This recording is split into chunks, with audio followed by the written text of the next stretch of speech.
Breaking news tonight.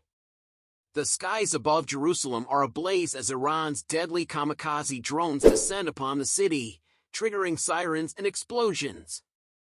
But what led to this terrifying aerial bombardment? Stay tuned as we uncover the unfolding crisis and the global response.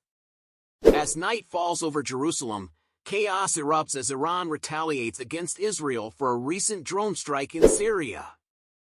More than 150 drones and missiles streak across the sky, targeting Israeli territory.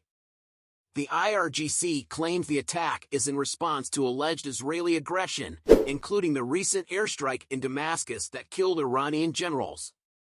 Meanwhile, the IDF scrambles to intercept the incoming threats, deploying the Iron Dome defense system.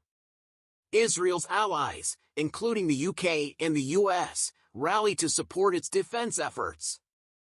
Fighter jets are dispatched, and naval task forces mobilize in the eastern Mediterranean.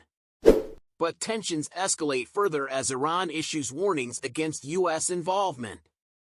As the situation escalates, the world watches with bated breath. Will diplomacy prevail, or will the region descend into further chaos? Stay tuned to Celeb Explore Hub for the latest updates on this unfolding crisis.